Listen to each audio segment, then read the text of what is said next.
Death is a bookend in God's creatures.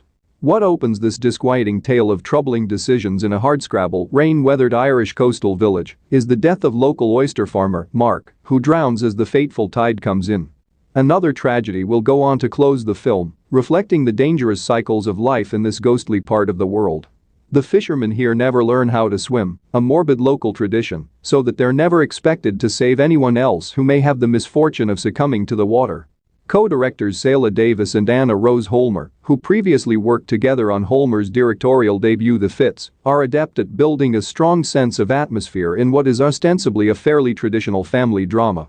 The person who does feel the need to save others, most notably her son, is Aileen, Emily Watson, an employee at the village factory where all of the caught fish are taken to be gutted, cleaned and prepared. Her days are routine and challenging, never enough money to be had, never enough work to offer others. At home, she swoons over her baby grandson and cares for her ailing brother-in-law Paddy. The return of son Brian, Paul Mescal, after an ambiguous absence in Australia, causes a critical rupture. He brings with him his lingering resentment for his father and his penchant for the machismo that pervades the place he once left behind. So when Aileen's young colleague Sarah, Eileen Franciosi, misses a few shifts after a night in the town bar, a night Aileen knows Brian also spent in that bar, the ripples of her son's return begin to be felt most forcefully. Soon, a policeman comes calling for Brian, who has been accused of rape. With Aileen's subsequent lie that her son was at home with her comes Brian's absolution and Sarah's alienation.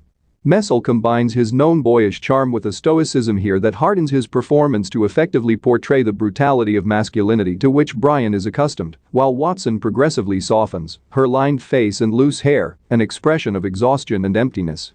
She is a woman fighting against the laws of nature in this backwards place. Davis and Holmer only really scratch the surface of the more illuminating clash going on here between the old ways and new, but it's still interesting territory. What begins as a beguiling portrait of a struggling community, colored by the coldness and coarseness of the environment's textures, starts to drift as the narrative unfolds.